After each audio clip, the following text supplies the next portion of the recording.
I'll do my topic, which is what's your approach to for applying for a card and how do you approach it? Do you research benefits, point utilization deeply, like how far your points are going to go, what your exit strategy for these points are going to be, where they're going, how you're utilizing them? Or do you just go for a welcome offer? Or do you take some sort of hybrid approach? RJ, you most recently just applied for a card on a whim, so what's your approach? I applied for a card because of peer pressure. Your peer pressure specifically. My 524 was so high, it was 1-2. That was my, I was 12 of 24, and somehow I still got the card. But no, my usual strategy, my actual strategy is I look at where do I have a gap in my setup, right? Do I not have a benefit I want? Do I not have a category that's super important to me that I don't have covered well? Something like that, right? And I look to see what I can put there that will cover that gap. Now, for me right now, there are not many gaps in the system of which I need any sort of card for, perks wise or categories wise. So right now it would be probably a sub, right? Like the IHG card was a card I wanted anyway. It just happened to have a really good sub with it right now.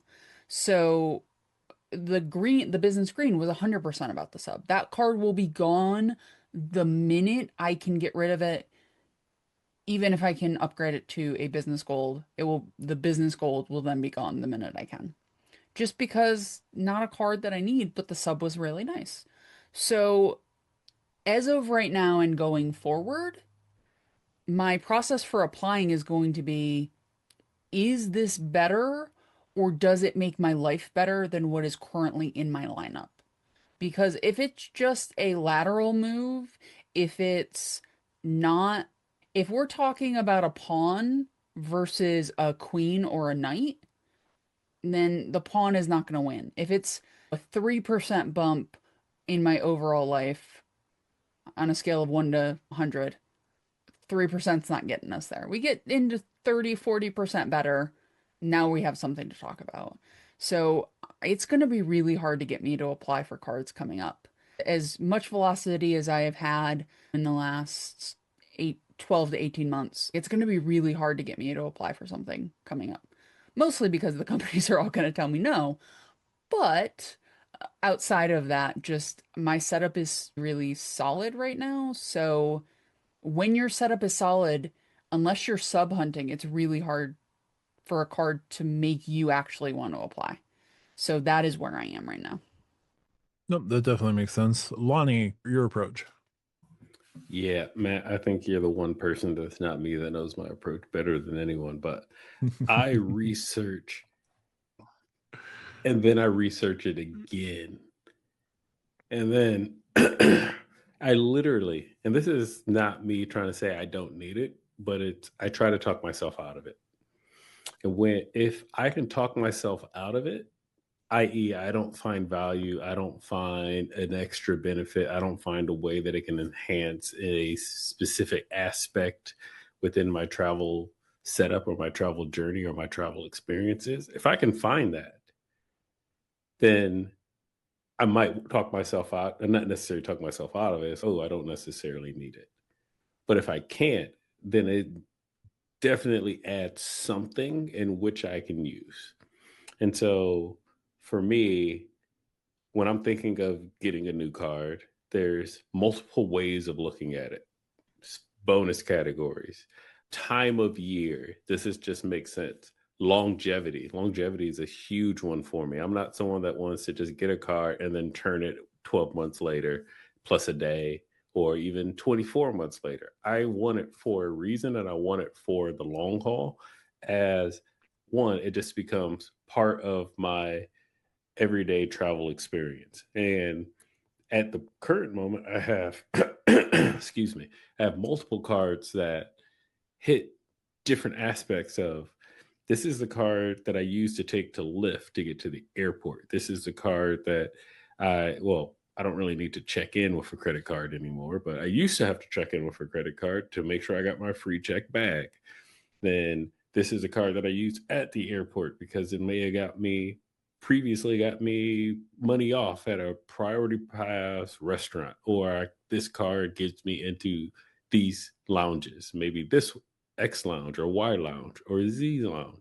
This card also might give me 25% off on food and drinks in flight or at the lounge or whatnot. And now we're at my destination. This is the card that's going to make sure I have status for the rental car. This is the one that's going to give me the most bonus categories for the rental car. Maybe have the best insurance for the rental car. Maybe it's the gas card for said rental car. This is the one that has the status at the hotel. Or I use something like FHR and I double dip both of these cards so I can get the best benefit at said hotel. And so I know me so well that it has to be able to fit into there. There has to be a gap that's not something that's not being answered. And like I said, it could be status, it could be an experience, it could be a discount, it could be a bonus category. But if I can't find that value in it, if I can talk myself out of it, then I know I don't need it. But if I can not find a reason to say no to it, then I know it's a card that will provide me value for the long term. And it might sound cliche, but I've said this before, I've never canceled a card. Why? Because I am so methodical in how I approach applying for a new card that all of them seem to work. And then as I mature and my travel experiences grow, my finances grow to help support some of those travel experiences. Now my credit cards can also help support that growth in experiences as well. But I'm not just going to get a card because I like the way this one looks. Or, man, that had a really great sign-up bonus on it. Man, there's a really great sign-up bonus 12 times a year. Yep. I'm not getting a card every time a great sign-up bonus comes out. There's no need. I don't need to chase the sub because, once again, going back to just longevity, one, use the card as intended will always be the safest bet. That'll help keep your credit score up. Just use the card as intended. That keep points flowing into you. But I also want to make sure that it's not a there's nothing wrong with smash and grab. You know how I feel about those. But it's not just a 1 year stand. Just, I got this for the sake of getting it, and it's literally a swipe and dump card. We're not doing that. At least I'm not doing that. Right. I did it for my business green. I don't regret the 25,000 Amex points. I regret I have to look at this card in my Amex app every time I open that app every day for the next 300 plus days. No, and I'm not saying anything wrong about that. It's a great example, RJ, because as most people know, I don't have the green card. I have gold and platinum when it comes to 3 charge cards from Amex, but I don't have the green. Then I went straight to the gold, so I'm not qualified for a green welcome offer anymore. But it's only 40K points. And one of the things outside of 3X travel through Amex, which of course I get 3X travel with my CSR for now, depending on what's coming summer 2025, that'll be like the only thing I miss. And like I said, if I can talk myself out of that, then yeah, I can live without it. But the other aspect is the 40K points. What else does it offer me? The Lounge Buddy, didn't really need it because it's like Priority Pass to me. Clear Credit, I got that on 2-3 different cards now. And so everyone has Clear. My son doesn't need it, so I actually got Clear from my mother-in-law. Global Entry, same as Priority Pass. I think I still have 2 more cards that don't have it. I'll sell it to somebody for $50 if you want Global Entry. So it just doesn't make sense for me to have the green card, but most importantly, that 40K. It's always 40K on the green card. I've never seen it higher than 40K. It might have been, I don't know. But there's other ways to get 40K MR points without me having to sign up for the card. So I'm not shooting you down, RJ, for whatever decision that you made, but using that as an example, not the business, but the personal green card is one of the reasons why I don't have it. Like, I can get 40K without having to get the card. Yeah. I still think the personal green is, if you're not into co-brand cards, I think the personal green is a great card for Amex. This is not the card for, but you have a very different methodology for this than the green card. I don't disagree with you. If I look at my credit card Excel sheet, the one that I put like all my annual fees and what I use for what on there. The green card is actually on that Excel sheet in bold red letters because it could work if I just wanted to go full Amex. If I'm like, I got enough Chase points, I don't need to touch any of my Chase cards. I just go use my Amex card. The green could work, but I don't see it, especially without, well, sign up bonus aside. I don't need it. I can fill in those gaps with something else, which means I can skip over that application, which I'm probably in pop-up jail anyway. Your last breakout may have disappointed some people. Speaking of a card that needs a refresh, green card doesn't need refresh categories, needs refreshed credits and a refreshed welcome offer. Even if the standard welcome offer didn't change, like they need to do what they do with the gold and the platinum and several times a year have an elevated one. Yes. Because I think if more people gave that card a chance, it would be a really good card for them, but people don't give it a chance because of the welcome offer. I don't give it a chance because I'm silly. Amex is also not your first thought when it comes to cards. So you may not be the best judge of not at all of the Amex lifestyle, Matt. No, because I look at the Amex green card and I go, yeah, but I got all of that for no annual fee on my autograph card, even though I know that you'll tell me Wells Fargo transfer partners aren't nearly as good as Amex transfer partners. Yes, but all of those categories are things that I need, and I get gas. But anyway, so for me, process for applying for a card, I will research benefits and point utilization. I don't go deep on it, but I will research and try to answer the question, where does this fit? How does this fit? Is this even a good fit? I like to stay at Hilton's. I like Hilton's. So a Hilton card of some sort makes the most amount of sense. I wasn't sure how much I liked Hilton's when I applied for the Hilton Honors card. I was going after that just for the sub, but I was getting a free night certificate and 70,000 Hilton points. And I went with the no annual fee card so that if I didn't want to pursue Hilton's any further, I was out no money. Like I wasn't paying for the Surpass. I wasn't paying for the Aspire and being disappointed and then having to cancel like a 550, or at the time I would have applied, it would have been 450, but now it's a 550 annual fee. No, that doesn't make sense. I like to mitigate risk as best I can. When it came to JetBlue, I was tending my Chase marketing status because everybody at some point makes Chase marketing status the only thing that they worry about.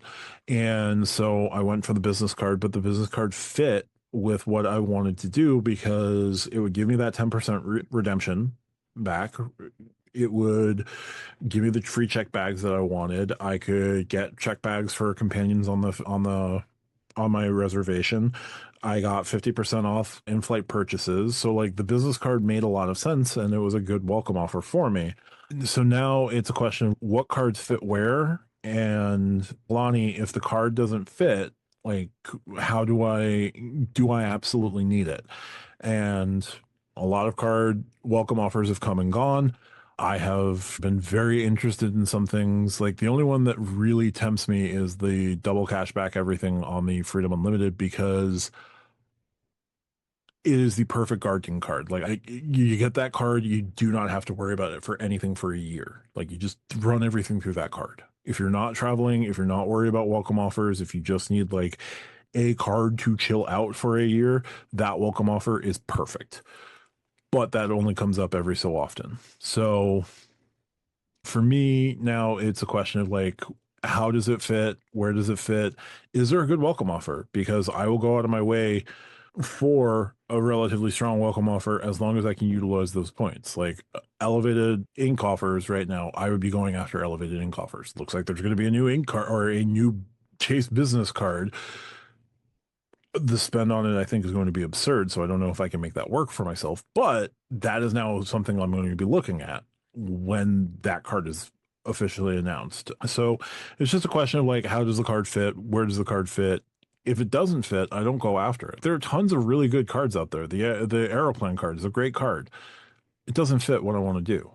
Do I have the Aeroplan card? No.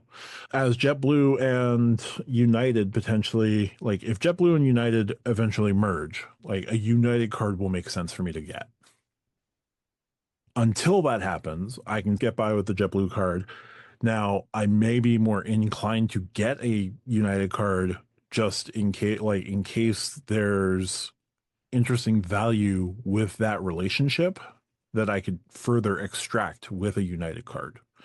I don't know if there is, and we'll have to find out, but I have the ability, like I'm more open to a United card now than I was 6 months ago because of this change in relationship, especially between United and JetBlue. If it's something that can make my flights better overall over time, I'm going to look into that and potentially pursue it. So yeah, I think I would want to say I take a hybrid approach, but like I'll research if there's a welcome offer that's tempting and it fits, great.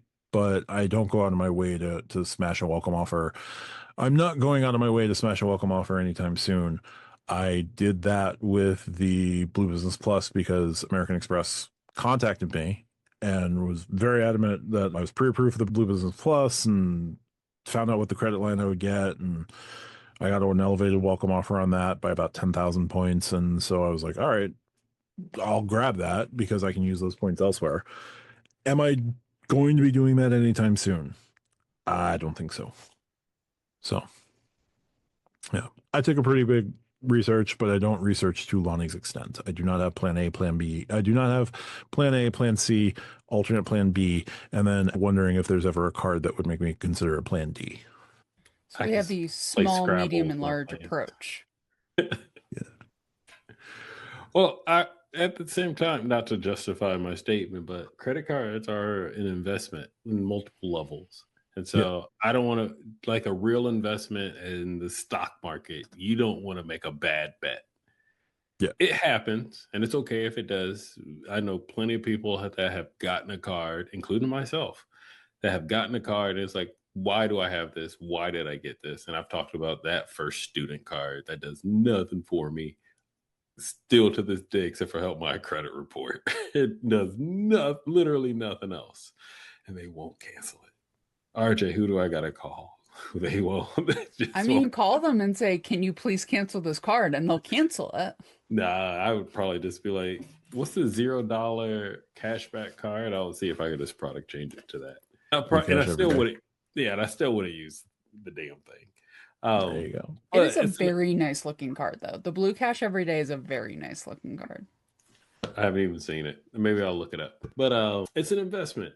So just you don't want to throw your money into any type of investment venture or the stock market without doing your research or making sure that you can get a good return on there or value back from it. That's also the way that I look from it. And that's why I don't mind paying over $3,000 a year. That's almost $300 a month if I were to break my annual fees down for 12 months. That's almost $300 a month. But when I think of it, for me, that's worth it. And I know for a lot of people, someone will be like, damn, you're crazy. You're right. And I probably am. I'm not going to take away from that. But I get $300 a month. Period. I get $3,000 a year in value and experiences and upgrades and whatever you want to call it, credit back, credit statements, all that stuff.